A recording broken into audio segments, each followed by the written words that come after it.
الله الرحمن الرحيم نحمده ونصلي على رسولنا الكريم أما بعد فأعوذ بالله من الشيطان الرجيم بسم الله الرحمن الرحيم إن الله اشترى من المؤمنين أنفسهم وأموالهم بأن لهم الجنة يقاتلون في سبيل الله فيقتلون ويقتلون وعدا عليه حقا في التوراة والإنجيل والقرآن ومن أوفى بعهده من الله فاستبشروا ببيعكم الذي بايعتم به وذلك هو الفوز العظيم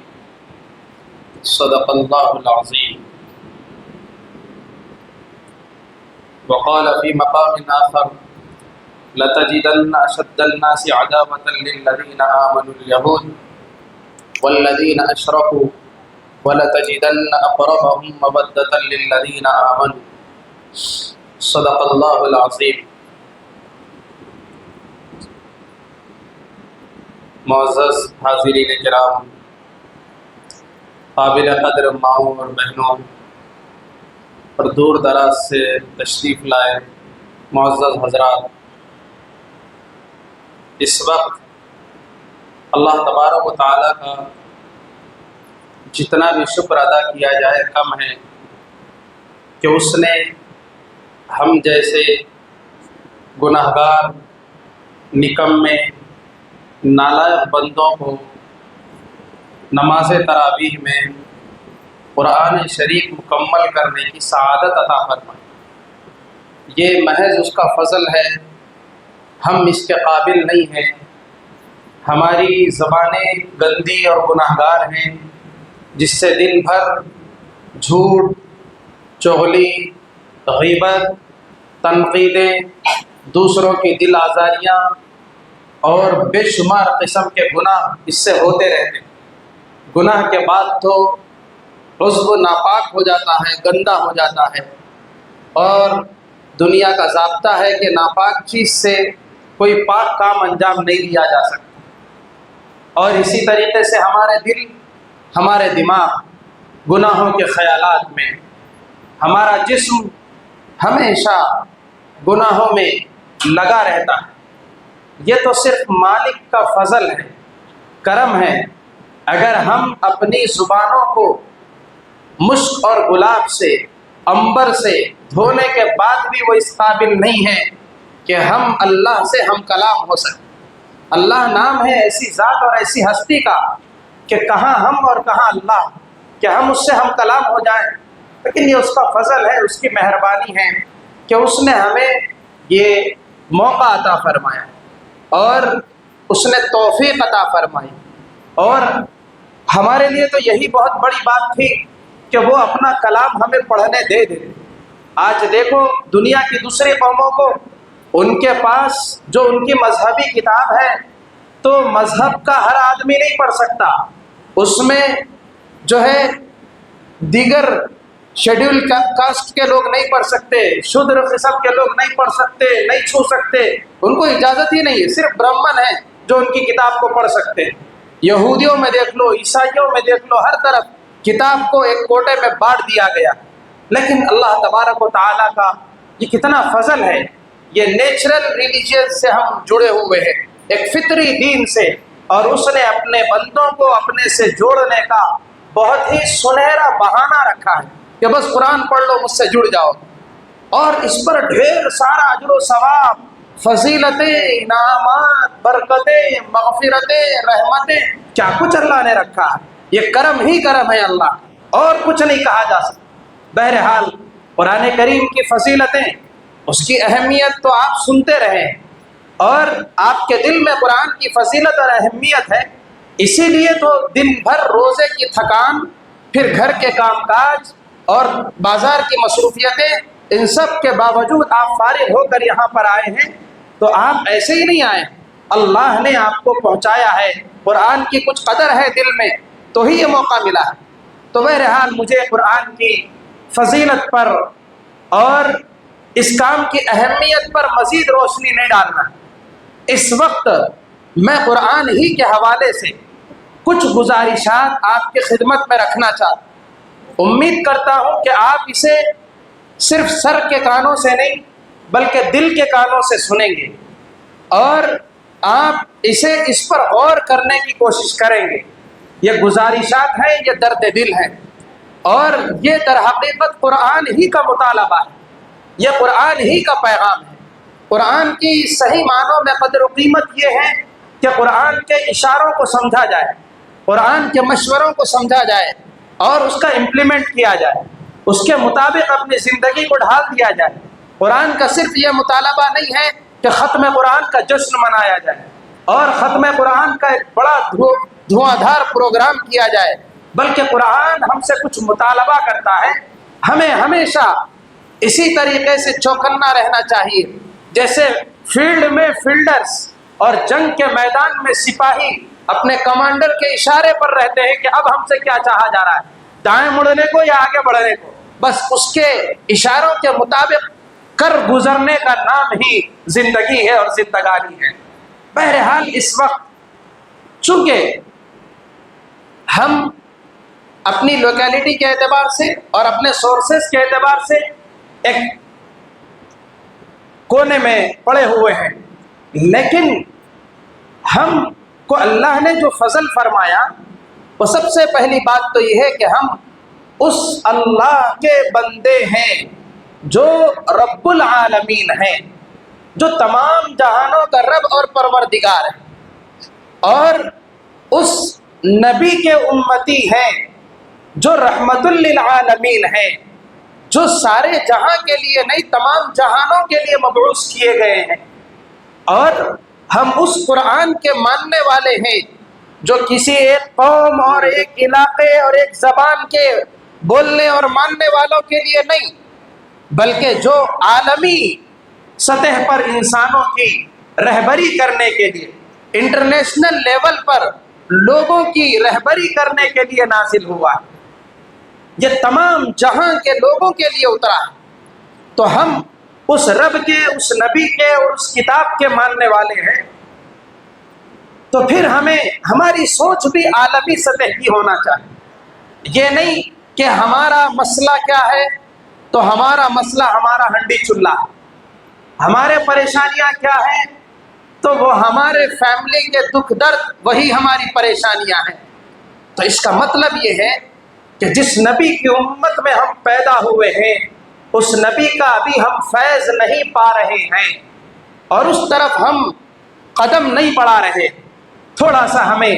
اپنے مائنڈز کو اوپن کرنے کی ضرورت ہے اور اس رشتے کو سمجھنے کی ضرورت ہے جو رشتہ دے کر کے اللہ نے ہم پر کرم کیا ہے، فضل کیا ہے، یعنی امام الانبیاء حضرت محمد مصطفیٰ صلی اللہ علیہ وسلم کی امت میں پیدا فرمایا ہے۔ اور پھر کیا ہے کہ آپ علیہ السلام کی امت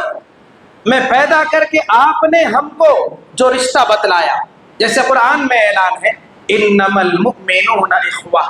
کہ سارے عالم میں بسنے والے مسلمان وہ بھائی ہیں، ان کے اندر اللہ نے برادرہوڈ یعنی بھائی چارے کا رشتہ پیدا فرمایا۔ اور پھر فرمایا کہ مثل المؤمنین فی تراحمہم وتعاطفہم وتوادہم کمثل جسد واحد، کہ مسلمان آپس میں رحم ہمدردی کے اعتبار سے یہ ایک جسم کے مانند ہیں، اذا اشتکا عضو اشتکا سائر جسدی، کہ جسم کا کیا معاملہ ہوتا ہے، نبی مثال دے کے سمجھا رہے ہیں۔ تو جسم کا معاملہ یہ ہوتا ہے کہ ایک عضو کو تکلیف پہنچتی ہے تو سارا جسم بے قرار ہو جاتا اور اس کی تکلیف میں شامل اور شریک ہو جاتا۔ جب یہ بات ہے تمام مسلمانوں کا یہ رشتہ اور یہ نزاکت ہم کو بتائی اور سمجھائی گئی ہے، تو اب وقت ہے کہ ہم اس پر غور کریں کہ اس وقت عالم اسلام جن حالات سے گزر رہا ہے، مسلمانوں پر جو آفت اور پریشانی آئی ہوئی ہے، چاہے وہ ملک کے کسی خطے میں ہو اور کسی علاقے میں ہو، تو کیا بھائی وہ کلمہ پڑھنے والے ہیں یا نہیں ہیں؟ اگر ہیں تو ان کے حالات سے ہمارا دل دکھنا چاہیے یا نہیں؟ ہمیں پریشان ہونا چاہیے یا نہیں؟ ہمارے اندر بے قراری ہونا چاہیے یا نہیں؟ چاہے وہ کہیں کے مسلمان ہوں، چاہے وہ ہمارے ملک میں کسی بھی اسٹیٹ کے رہنے والے ہوں، یا پھر ہمارے ملک کے علاوہ. یہ ملک کی سرحدیں تو دنیا کی مصیبت ہے، باقی ہمارے نبی انٹرنیشنل لیول کے نبی ہیں، اور ان کی تعلیمات گلوبلائزیشن کا نظریہ پیش کرنے والی ہے. یہ کوئی آج کی پیداوار نہیں ہے، ہماری ہر نبی کی ہر تعلیم یہ سارے عالم کے لیے. تو بہرحال تو راحتیں بھی، رشتے بھی، مصیبتیں بھی عالمی سطح پر ہیں. ہمیں اس پر غور و فکر کرنے کی ضرورت. آج کیا ہو رہا ہے، چاہے وہ ملک شام کے مسلمان، چاہے وہ فلسطین کے مسلمان ہوں، وہاں جو کچھ بھی حالات آئے ہوئے ہیں اور جو کچھ ان پر بیت رہی ہے، تو ہمیں یہ سوچنا چاہیے کہ قرآن اس کے بارے میں کیا کہتا ہے. تو یہ ختم قرآن کا صحیح پیغام ہوگا. ایسا نہیں کہ صرف فضیلتیں سن رہے ہیں کہ ایک حرف پڑھنے پر 10 نیکیاں، اور جو ہے 10 سے 700 نیکیاں، اور پھر ایک سجدہ کرنے پر 1500 نیکیاں، اور پھر اللہ جتنا چاہے اضافہ کر کے دے دے، اور ہم یہ سمجھ لیں کہ بہت بڑی نیکیاں ہم نے بٹور لی ہیں. تو یہ انصاف کا قتل ہوگا، یہ انصاف کا خون ہوگا اور گلا گھونٹنا ہوگا. اس لیے ہمیں اس موقع سے یہ سوچنا ہے کہ اس وقت عالمی سطح پر جو کچھ بھی حالات ملت اسلامیہ پر آئے ہوئے ہیں، وہ ہمیں کیا پیغام دیتے ہیں، وہ ہمیں کیا درس دیتے ہیں، اس میں ہمارے لیے کیا پیغام. تو یہ بات ذہن میں رکھیے کہ اس وقت فلسطین میں اور مسجد اقصی کو لے کر کے جو کچھ بھی قتل عام ہو رہا ہے، اور جو ظلم اور بربریت ہو رہی ہے، اور جو بھولے بھالے مسلمانوں کو قتل کیا جا رہا ہے اور نہتے مسلمانوں کو نشانہ بنایا جا رہا ہے، اس سلسلے میں آپ کو یہ نہیں سمجھنا چاہیے، ہمیں یہ نہیں سمجھنا چاہیے کہ وہ فلسطین کا مسئلہ ہے، وہ مسجد اقصی کا مسئلہ ہے، وہ عربوں کا مسئلہ ہے، وہ فلسطینیوں کا مسئلہ ہے. ہرگز نہیں. پہلے ہم اس سرزمین کو سمجھیں جہاں پر یہ سب کچھ ہو رہا ہے، جہاں ساری وہ تنظیمیں فیل اور ناکارہ ہو گئی ہے، بلکہ ان کے منہ سے پردہ اٹھ گیا ہے. اب ان کا نقاب ہٹا ہے کہ ان کی اصلیت اور حقیقت سامنے آئی ہے. جو انسانیت، ہیومنزم اور وغیرہ وغیرہ کہ وہ دعوے کرتے تھے اور نعرے لگاتے تھے، ان سب کی اب حقیقت سامنے آ گئی، ان کا پول کھل چکا ہے. اور اب ہمیں بہت ہوش کے ناخن لینے کی ضرورت. یاد رکھیے، سرزمین فلسطین اور ملک شام یہ قرآن و حدیث کی روشنی میں بڑی بابرکت زمین. اللہ تبارک و تعالیٰ نے جہاں بھی اس زمین کا تذکرہ فرمایا تو یوں فرمایا الذی بارکنا حولہ، کہ وہ سرزمین مسجد اقصی کہ جس کے ارد گرد ہم نے بڑی برکتیں کی ہیں. اور کہیں اللہ تبارک و تعالیٰ نے فرمایا کہ وَنَجَّيْنَاهُ لُوطًا إِلَى الْأَرْضِ الَّتِي بَارَكْنَا فِيهَا لِلْعَالَمِينَ، ہم نے حضرت لوط کو نجات عطا فرمائی اس سرزمین کی طرف پہنچا کر جس میں تمام جہان والوں کے لیے برکتیں رکھی. اللہ اکبر. دیکھیے، صرف حضرت لوط کے لیے نہیں کہا گیا،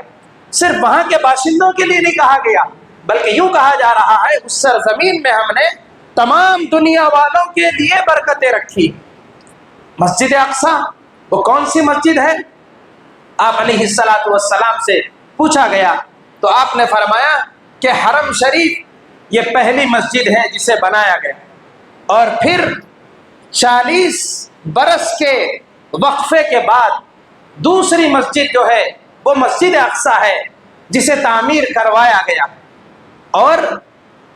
روایات میں آپ علیہ الصلوۃ والسلام نے لوگوں کو اہمیت سمجھاتے ہوئے بتلایا کہ اگر بڑی اہمیت سے سفر کر کے کہیں جانا ہے تو پوری دنیا میں صرف 3 مسجدیں ایسی ہیں جہاں آپ سفر کر کے جا سکتے ہیں. تو سب سے پہلے نمبر پر مسجد حرام بیت اللہ، اور دوسرے نمبر پر مسجد نبوی، اور جو مدینہ منورہ میں ہے جہاں میرے اور آپ کے آقا حضرت محمد مصطفیٰ صلی اللہ علیہ وسلم آرام فرما ہے، اور تیسرے نمبر پر مسجد اقصی جہاں آج بم برسائے جا رہے ہیں، بموں کی برسات ہو رہی ہے، جہاں آگ کی بارش ہو رہی ہے، اور جہاں قتل عام ہو رہا ہے۔ یہ وہ سرزمین ہے کہ شروع ہی سے اللہ تبارک و تعالی نے اس کا بڑا اونچا مقام اور فضیلتیں رکھی کہ اللہ تبارک و تعالی نے کتنے نبیوں کو اس سرزمین کی طرف ہجرت کروائی، کہ خود وہ نبی جنہوں نے مسجد حرام کی بنیاد رکھی، یعنی ہم سب کے جد امجد حضرت ابراہیم علیہ السلام، لیکن جب ان پر حالات آئے، ان کے ملک میں مشکلات کھڑی ہوئی، تو انہوں نے ہجرت کر کے جو سفر کیا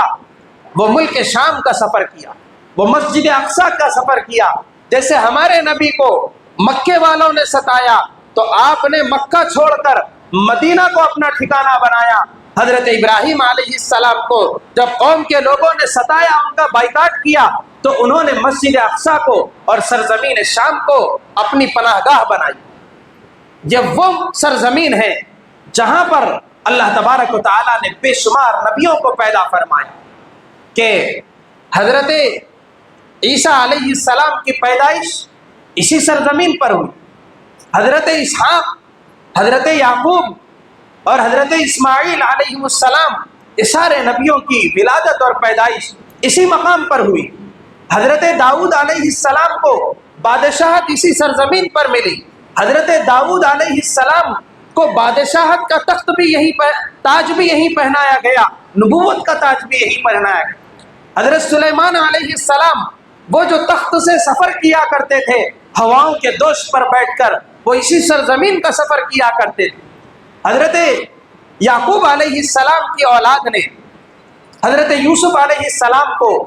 جب کنویں میں ڈال دیا گیا اور پھر اللہ کی مصلحت کے تحت مصر کے بازار میں انہیں بیچ دیا گیا، اور پھر اللہ نے ان کو سرزمین مصر کا حاکم مقرر کر دیا، اور وہاں اللہ نے ان کو تخت پر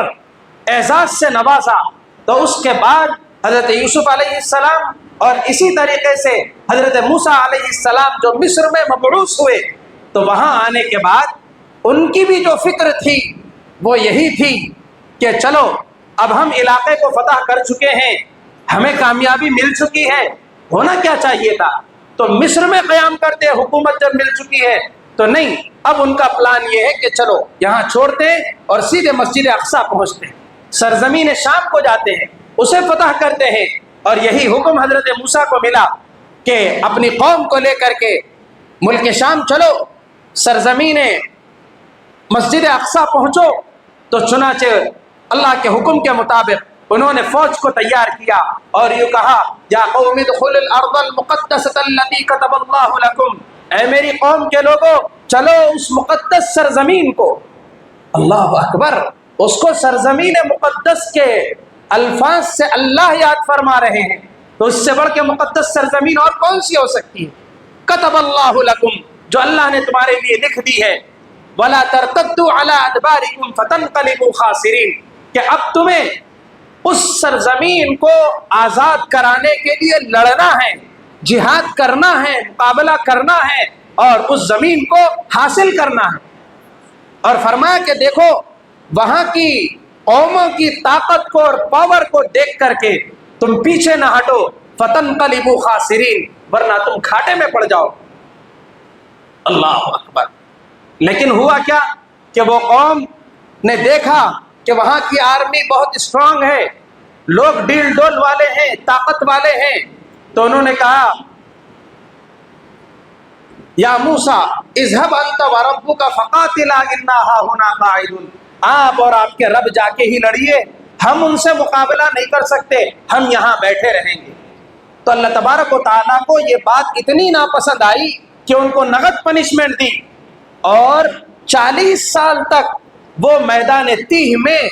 گھومتے رہے، حیران پریشان۔ صرف اس کی سزا تھی کہ وہ ارض مقدس کو مقابلے کے ذریعے سے، جہاد کے ذریعے سے حاصل کرنے آگے نہیں بڑھنا چاہتے. تو اللہ کو یہ چیز بڑی ناپسند ہوئی اور ان کو 40 سال تک سزا دی. پھر اس کے بعد حضرت یوشع بن نون کے قوم نے جب اس کا ارادہ فرمایا تو اللہ نے ان کو فتح عطا فرمائی اور اس قوم کو وہاں لے جا کر بسائے. تو یہ اللہ تبارک و تعالی کی نظر میں اس سرزمین کا مقام ہے. اور اس سرزمین پر روز اول سے حالات رہے ہیں، مصائب رہے ہیں، مسائل رہے ہیں، اور ہر وقت اس سرزمین کو لے کر کے لوگوں میں بہت زیادہ فکر پائی جاتی ہے. اور اس سرزمین کے مقام کو سمجھنے کے لیے کیا یہ واقعہ کچھ کم ہے کہ ہمارے نبی حضرت محمد صلی اللہ علیہ وسلم پیدا تو مکے میں ہوئی اور ہجرت مدینے کی طرف فرمائی، لیکن جب اللہ نے آپ کو معراج کے سفر پہ بلایا تو پہلے مسجد اقصی کی حاضری اور سرزمین شام سے آپ کو گزارا، اور مسجد اقصی سے اللہ نے آپ کو آسمان پر بلایا. اللہ اگر چاہتے تو حرم سے بڑھ کر اور مقدس جگہ کون سی ہے وہیں سے ڈائریکٹ بلا لیتے، لیکن اللہ کو اس سرزمین کی اہمیت قیامت تک آنے والوں کو سمجھانا تھا، تو آپ کے سفر کو وایا بیت المقدس کیا گیا، ورنہ اللہ کی قدرت سے کیا بعید بات تھی. اور پھر اتنا ہی نہیں بلکہ وہاں پر تمام انبیاء کو جمع فرمایا اور آپ صلی اللہ علیہ وسلم سے تمام نبیوں کی امامت کروائی اور آپ کو امام الانبیاء کا لقب عطا فرمایا.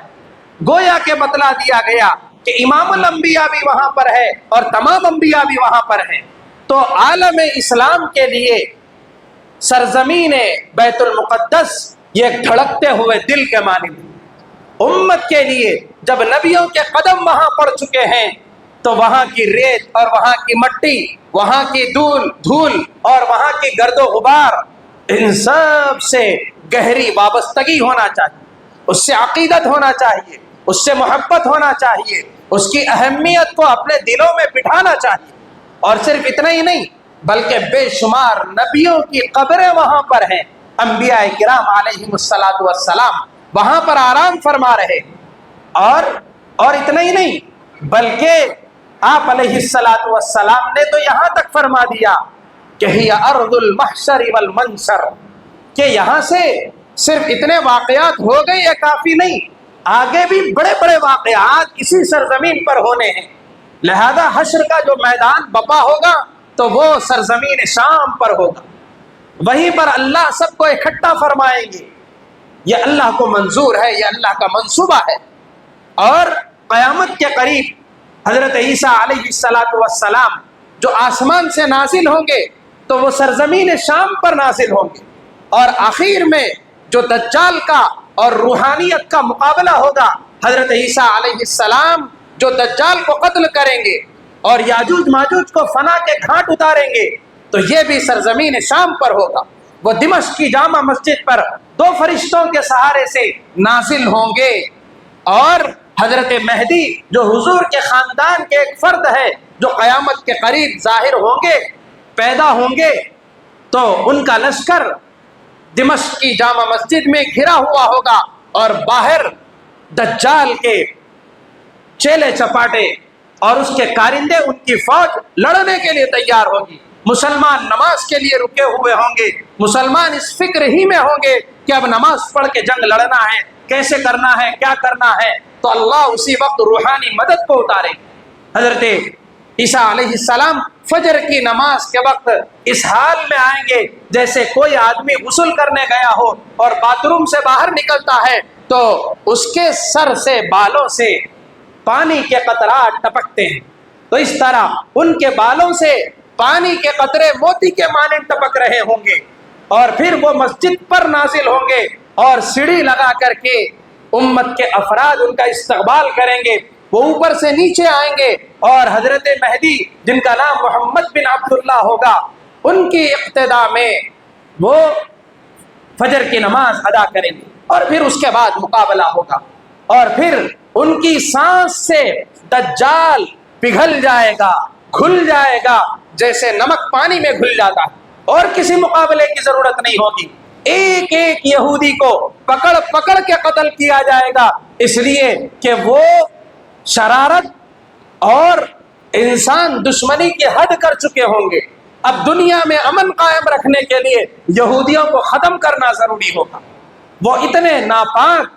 ہو چکے ہوں گے کہ اب ان کے ہوتے ہوئے دنیا میں امن قائم نہیں ہو سکتا۔ لیکن یہ سب فائنل راؤنڈ کی بات ہے، اور پھر حضرت عیسیٰ علیہ السلام حکومت فرمائیں گے، امن و امان قائم ہوگا، ہر ماں بہن کی عزتیں محفوظ ہوگی، اور حد تو یہ ہے کہ جانوروں میں شرافت آ جائے گی، کوئی شیر بکری پہ حملہ نہیں کرے گا، اتنا امن قائم ہو جائے گا، کسی کا مال چوری نہیں ہوگا، عزتیں نہیں لوٹی جائے گی، انسانیت ہوگی، ہر طرف خیر کا بول بالا ہوگا، ہر طرف اللہ کی بندگی ہوگی، اسلامی خلافت قائم ہوگی۔ یہ سب روایات بتلاتے ہیں،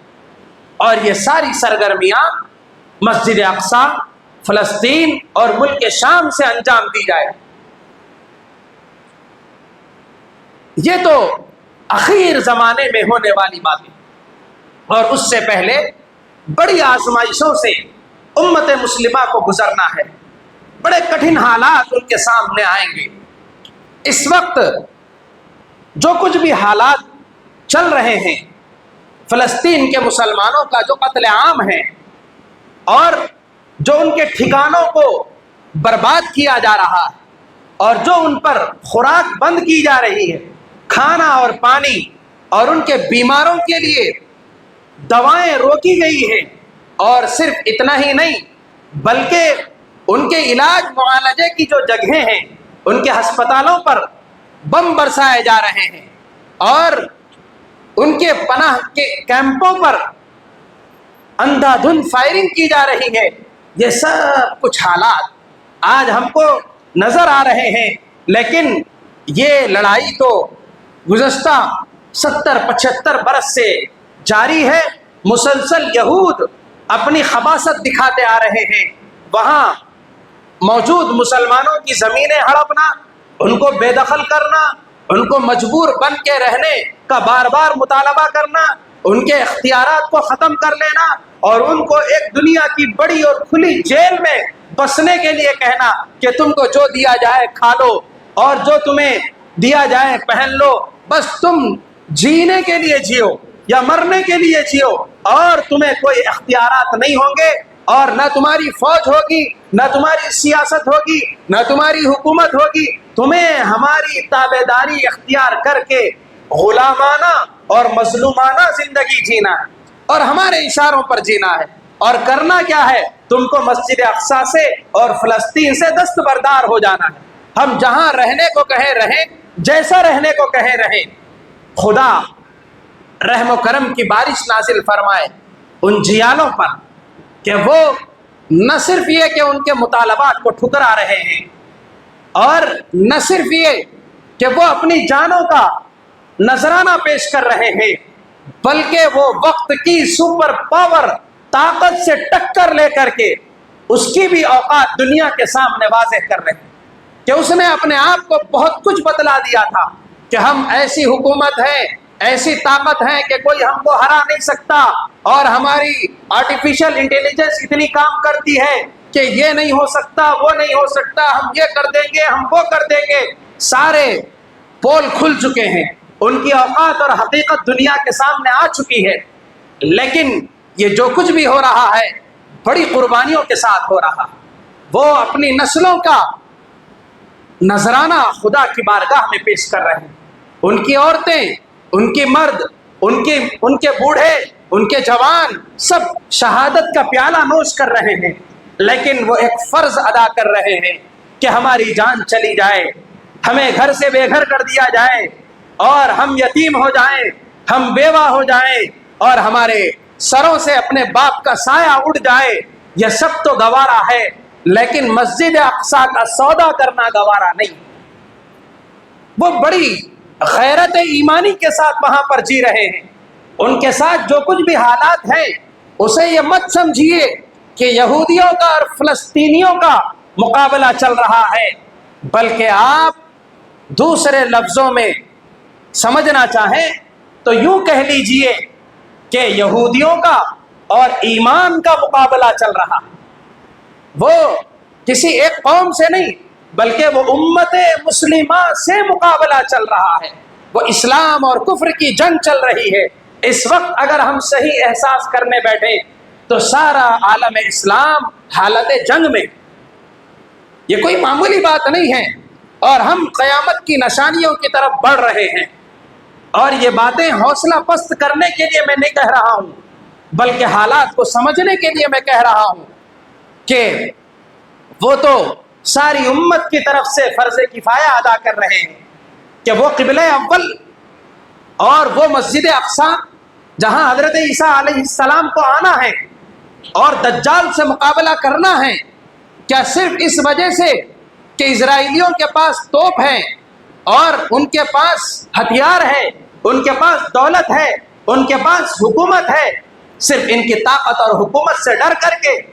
کیا قبلہ اول کو تشتری میں رکھ کے دے دیا جائے گا، جسے حضرت عمر فاروق رضی اللہ عنہ نے فتح کیا تھا، جسے صلاح الدین ایوبی نے فتح کیا تھا، اور جس کے بارے میں حضور اکرم صلی اللہ علیہ وسلم نے بڑی بشارتیں دی ہیں کہ جب ایمان والے وہاں جا کر کے نماز پڑھیں گے تو ان کی مغفرت یقینی ہو جائے گی۔ اور حضور نے فرمایا تھا کہ اگر تم مسجد اقصی نہ پہنچ سکو تو کم از کم وہاں کا انتظام چلانے کے لیے فہدوا لہ زیتن، کہ وہاں زیتون کا تیل بھیج دیا کرو، کیا تاکہ تمہارے بھیجی ہوئی مدد سے وہاں چراغ جلانے میں کچھ کام آ سکے۔ اتنا آپ نے ہم کو ابھارا ہے اور اس کو ایک مقام دیا گیا ہے، تو پھر کیسے ہم خاموش بیٹھ سکتے ہیں؟ لیکن اس وقت دنیا کا نقشہ کچھ اور ہے۔ آپ دیکھ رہے ہیں کہ 56 اسلامی ممالک ہیں، مسلم حکمران ہیں، ان کے پاس تیل ہے، ان کے پاس گیس ہے، ان کے پاس زمینی خزانے ہیں، ان کے پاس حکومتیں ہیں، ان کے پاس ہتھیار ہیں، دولت ہے، سب کچھ ہے، لیکن اس کے باوجود اگر ان کے پاس نہیں ہے تو غیرت اسلامی نہیں ہے، اور ان کی نظروں میں اہمیت ہے تو اپنی کرسی کی، اپنی حکومت کی اور اپنی دولت کی۔ ایسے حالات میں اب امت دو دھڑوں میں بٹی ہوئی، کیا کہ ایک وہ جس کے اندر غیرت ایمانی ہے اور ایک وہ جو اپنی اسلامی غیرت کا سودا کر چکی ہے،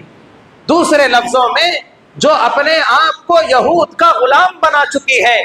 ان کے اکنامک سسٹم کے سامنے، ان کے پروڈکٹ کے سامنے